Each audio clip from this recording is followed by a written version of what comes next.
नमस्कार, अभिनंदन। आप सभी का स्वागत है एग्जाम पर में।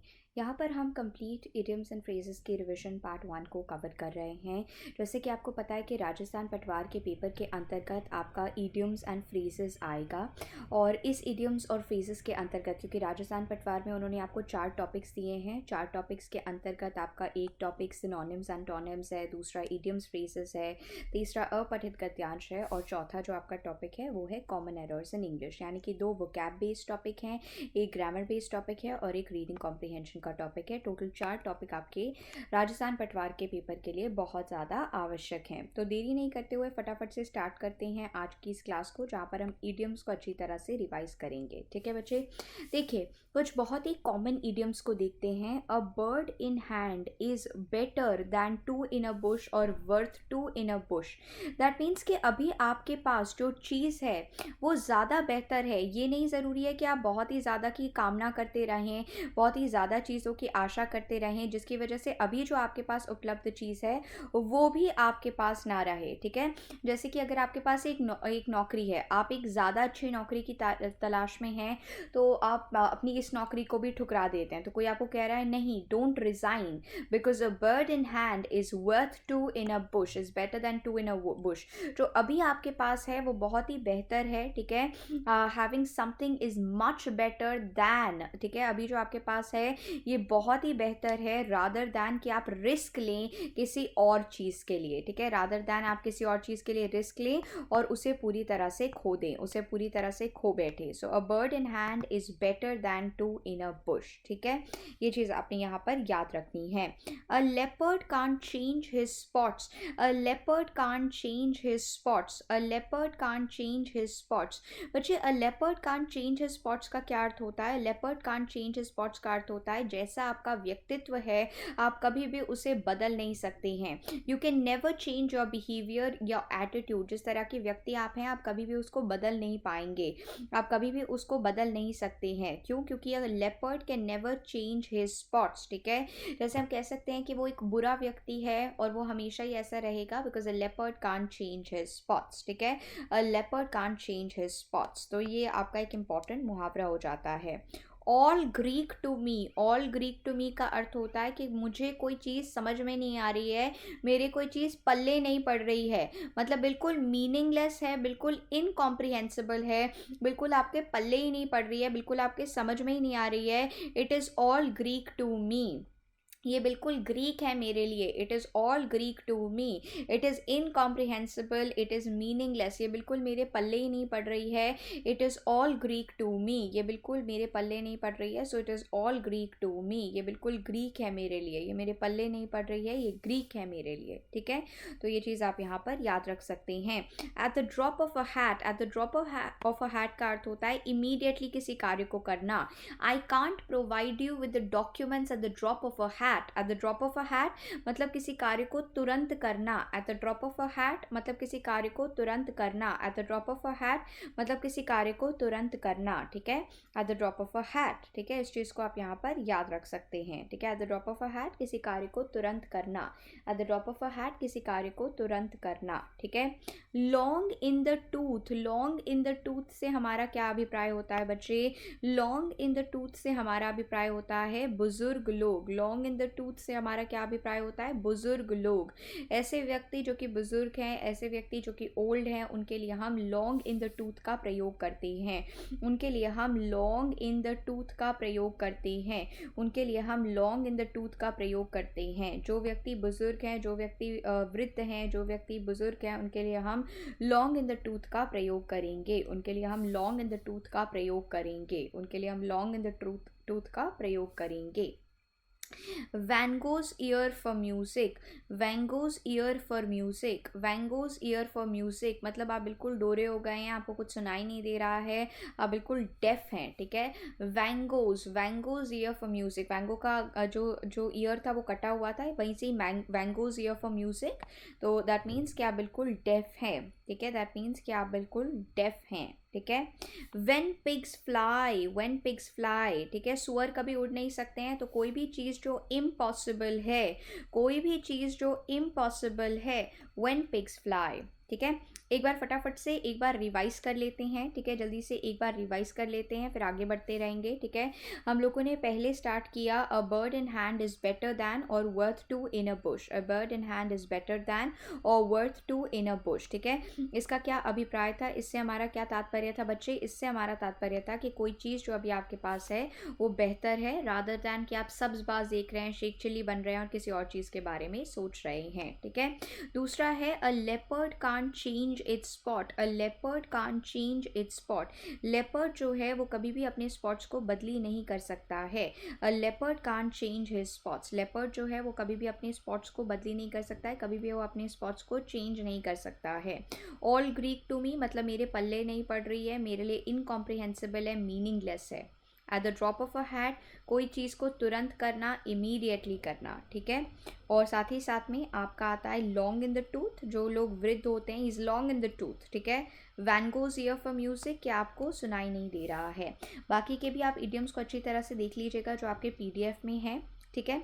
चलिए, अब किस प्रकार से आपके क्वेश्चंस पूछे जाते हैं बच्चे, एक तरीके जिस तरह से आपके क्वेश्चंस पूछे जाते हैं वो हैं इस तरह का क्वेश्चन, जहाँ पर वो आपको एक इडियम दे देंगे और आपको 4 ऑप्शंस दे देंगे और आपको पता लगाना होगा कि क्या सही जवाब है। आइए कुछ क्वेश्चंस को प्रैक्टिस करते हैं आज की इस क्लास के माध्यम से, ठीक है। जल्दी से कुछ क्वेश्चंस को प्रैक्टिस करते हैं आज की इस क्लास के माध्यम से। To turn over a new leaf, to turn over a new leaf, to turn over a new leaf. To turn over a new leaf का अर्थ होता है जब आप अपनी पुरानी आदतों को, पुरानी हरकतों को बदल देते हैं। She turned into a new leaf, जब आप अपनी पुरानी आदतों, पुरानी हरकतों को बदल देते हैं, उसके लिए हम क्या यूज़ करते हैं, उसके लिए हम यूज़ करते हैं to turn over a new leaf. To turn over a new leaf जब आप अपनी पुरानी आदतों को बदल देते हैं। You turn over a new leaf जब आप अपनी पुरानी आदतों को बदल देते हैं बच्चे, ठीक है। तो जब आप अपनी पुरानी आदतों को बदल देते हैं, you turn over a new leaf, you turn over a new leaf, ठीक है।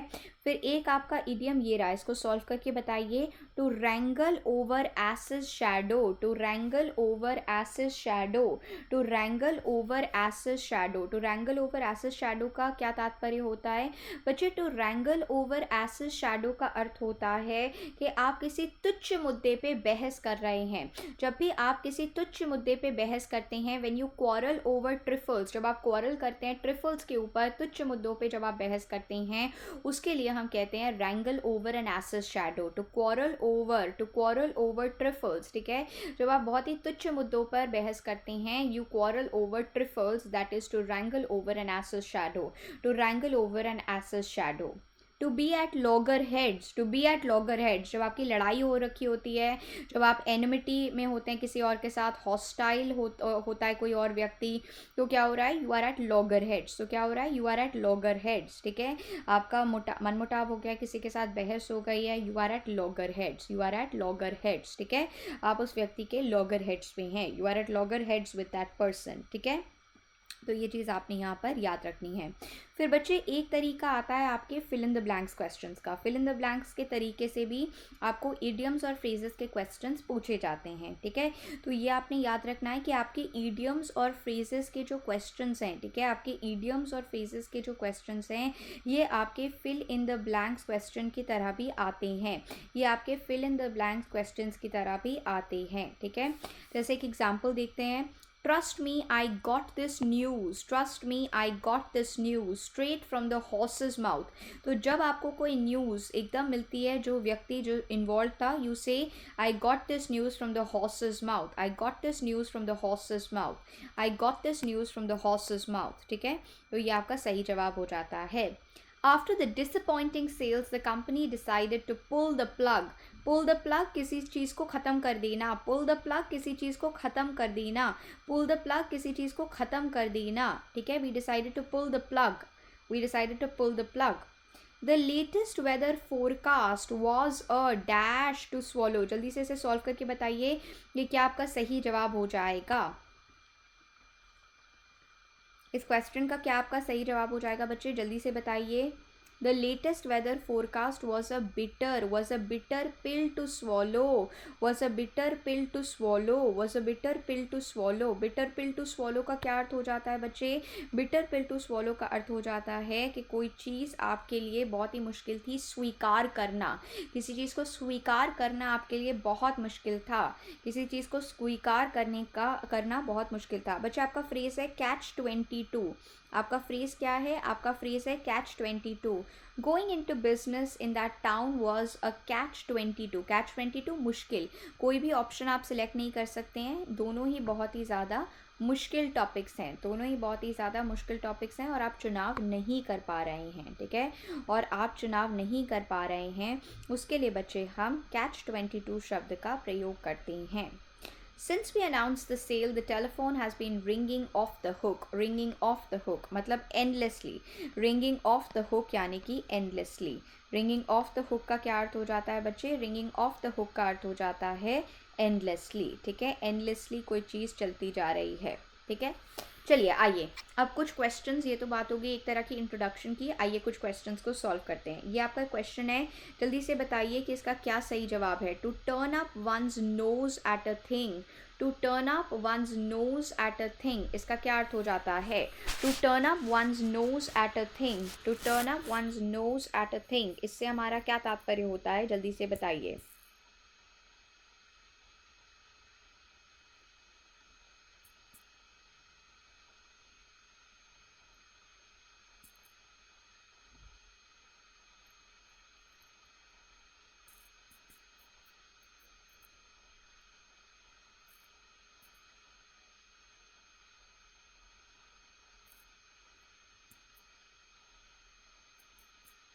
बच्चे जब भी हम कहते हैं to turn up one's nose at a thing, that means कि आप किसी चीज़ को बहुत ज़्यादा रिजेक्ट कर देते हैं, नाक चढ़ा रहे हैं। जैसे हम कहते हैं ना किसी चीज़ के ऊपर आपने नाक चढ़ा दिया है, तो जब आप किसी चीज़ को रिजेक्ट कर देते हैं क्योंकि आपको लगता है कि वो आपके बीनीथ है, ठीक है, तो जब आप किसी चीज़ को रिजेक्ट कर देते हैं क्योंकि आपको लगता है कि वो आपके लिए अच्छी नहीं है, वो आपके बहुत ही ज़्यादा बीनीथ है, तो you turn up one's nose at a thing, you turning up one's nose at a thing, you are treating something contemptuously और विद डिसलाइक और डिसगस्ट, ठीक है। तो ये आपने यहाँ पर याद रखना है। चलिए एक और देखते हैं, ये वाला क्वेश्चन देखिए, क्वेश्चन नंबर 3, जल्दी से बताइए यहाँ पर क्या सही जवाब हो जाएगा। क्वेश्चन नंबर 3 का क्या सही जवाब हो जाएगा? अ पाइप ड्रीम, अ पाइप ड्रीम, ये आपका क्वेश्चन है। मैं एक मिनट दिखा रही हूँ बच्चे, एक सेकेंड। अ पाइप ड्रीम, ठीक है, ये रहा आपका क्वेश्चन, अ पाइप ड्रीम। जल्दी बताइए इस क्वेश्चन का क्या सही जवाब हो जाएगा। अ पाइप ड्रीम, इस क्वेश्चन का क्या सही जवाब हो जाएगा बच्चे? अ पाइप ड्रीम। देखिए पाइप ड्रीम का अर्थ होता है ऐसी चीज़ जो कि इम्पॉसिबल है, ऐसी चीज़ जो कि इम्पॉसिबल है, उसके लिए पाइप ड्रीम का प्रयोग किया जाता है, ठीक है। तो एक इम्प्रैक्टिकेबल प्लान, एक चीज़ जो इम्पॉसिबल है, एक इम्प्रैक्टिकेबल प्लान के लिए आप पाइप ड्रीम शब्द का प्रयोग करेंगे। इम्प्रैक्टिकल जो प्लान होता है उसके लिए आप पाइप ड्रीम शब्द का प्रयोग करेंगे। पाइप ड्रीम क्या हो जाता है? जो आपका इम्प्रैक्टिकल प्लान होता है उसके लिए आप पाइप ड्रीम शब्द का प्रयोग करेंगे, ठीक है, उसके लिए आप पाइप ड्रीम शब्द का प्रयोग करेंगे। To take the bull by the horns, question number 6, इसका आंसर बताइए क्या सही जवाब हो जाएगा। To take the bull by the horns, to take the bull by the horns, इसका क्या सही जवाब हो जाएगा। Whenever we are using this phrase to take the bull by the horns, इससे हमारा क्या तात्पर्य हो जाता है और इसका क्या सही जवाब होगा, फटाफट से बताइए। To take the bull by the horns, to take the bull by the horns. बच्चे to take the bull by the horns का अर्थ होता है, बुल का तात्पर्य हो गया कि किसी मुसीबत का घड़ी, कि कोई मुसीबत की घड़ी जो आपकी है, ठीक है। तो जब आप एक डिफ़िकल्ट सिचुएशन को ग्रैपल करने की कोशिश करते हैं, जब आप एक डिफ़िकल्ट सिचुएशन के साथ जूझने की कोशिश करते हैं, when you try to grapple courageously with difficult situation, तो उसके लिए what are you doing? You are taking the bull by the horns, you're taking the bull by the horns, you're taking the bull by the horns, ठीक है। अच्छा, तो ये चीज़ आपने यहाँ पर ध्यान में रखनी है, ठीक है, इस चीज़ को आपने थोड़ा सा ध्यान में रखनी है। A chip of the old block, a chip off the old block, a chip off the old block, chip off the old block, इसका क्या अर्थ होता है?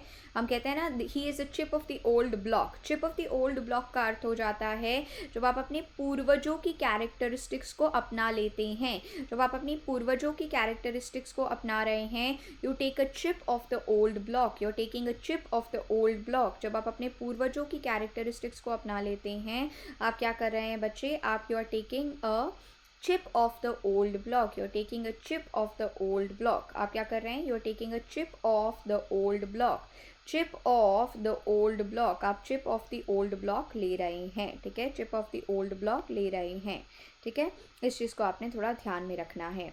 to be at daggers drawn का क्या अर्थ होता है? एंड ये क्वेश्चन नंबर 15 भी सॉल्व करके बताइए।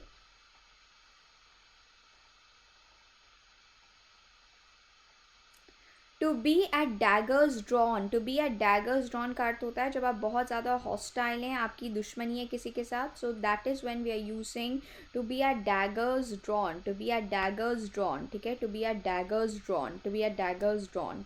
The restaurant has been in the red, has been in the red, red, red यानी कि इन रेड का क्या अर्थ होता है? इन रेड का अर्थ होता है डेट में है। इन रेड का क्या तात्पर्य होता है बच्चे? इन रेड का तात्पर्य होता है कि बहुत ही ज़्यादा डेट में है, डेट में है, नुकसान में है, ठीक है? In the red that means debt में है। इन द रेड यानी कि डेट में है। इन द रेड का क्या तात्पर्य हो जाता है? दैट मीन्स कि डेट में है। चलिए फटाफट से अगले कुछ क्वेश्चंस को सॉल्व करते हैं। Question number 1, question number 2, question number 3, question number 4, जल्दी से सॉल्व करके बताइए ये क्या सही जवाब है। फटाफट से सॉल्व करके बताइए यहाँ पर क्या सही जवाब है।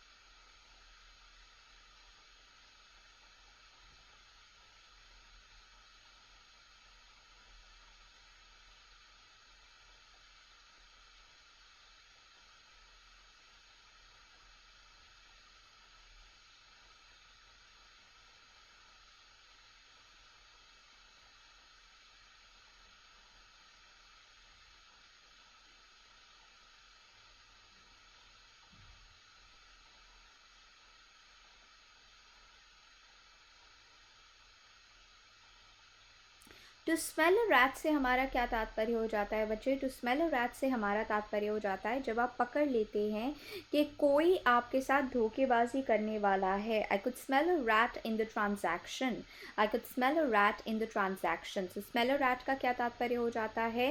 When you smell a rat that means कि आप एक डिसीट, एक जो चीज़ जो गलत होने वाली है उसको पकड़ लेते हैं। harp on, please don't harp on your problems, please don't continue talking about your problems। तो जब आप किसी चीज़ के बारे में बात करते रहते हैं, you are harping on, to keep talking about, you are harping on। harp on का क्या अर्थ होता है? harp on का तात्पर्य होता है जब आप बातें करते रहते हैं। harp on का क्या तात्पर्य होता है? जब आप किसी चीज़ के बारे में बातें करते रहते हैं, you keep on talking about that, you harp on, ठीक है? you harp on, इसको आप यहाँ पर याद रख सकते हैं। To spill the beans, to spill the beans का क्या तात्पर्य होता है? टू स्पिल द बीन्स का तात्पर्य होता है जब आप डिवल्ज कर देते हैं इंफॉर्मेशन, जब आप डिवल्ज कर देते हैं इंफॉर्मेशन यानी कि खुलासा कर देते हैं। You spill the beans, you spill the beans, you spill the beans. Spill the beans से हमारा क्या तात्पर्य है बच्चे? स्पिल द बीन्स से हमारा तात्पर्य है जब आप सीक्रेट इन्फॉर्मेशन को रिवील कर देते हैं। जब आप सीक्रेट इन्फॉर्मेशन को रिवील कर देते हैं, that is when we are using to spill the beans, to spill the beans, ठीक है? तो इस चीज़ को आप यहाँ पर याद रख सकते हैं। To hit below the belt, किसी के ऊपर जब आप पर्सनल कमेंट्स मारते हैं, जब आप किसी को अनफेयरली हार्म करते हैं, ठीक है? You hit below the belt. जैसे हम पर्सनल कमेंट कर रहे हैं किसी के ऊपर, किसी के वेशभूषा के ऊपर, ठीक है? जब हमारी उनसे कोई और तरह का मनमुटाव है, you are hitting below the belt, you are hitting below the belt, ठीक है? To get into hot waters is to get into trouble, to get into hot waters is to get into trouble. जब आप मुश्किल में चले जाते हैं, ठीक है, तो basically you get into hot waters, ठीक है? Basically you get into hot waters, ठीक है? अच्छा, अब इस क्वेश्चन में क्वेश्चन नंबर 11, 12, 13, 14 में आपने क्या करना है? जो ये आपका जैसे फुट डाउन हो गया, ऑन द वेन हो गया, फुट डाउन हो गया, ऑन द वेन हो गया, मेड हिज मार्क हो गया, स्क्रीम ब्लू मर्डर हो गया। इनके आपने सही अर्थ निकालने हैं, ठीक है। इनके आपने सही अर्थ बताने हैं। इनके आपने क्या करने हैं, इनके आपने सही अर्थ बताने हैं बच्चे। इनका फटाफट से आपने क्या करना है, इनका फटाफट से आपने सही अर्थ बताने हैं, ठीक है। इनका फटाफट से आपने क्या करना है, इनका फटाफट से आपने सही अर्थ बताने हैं।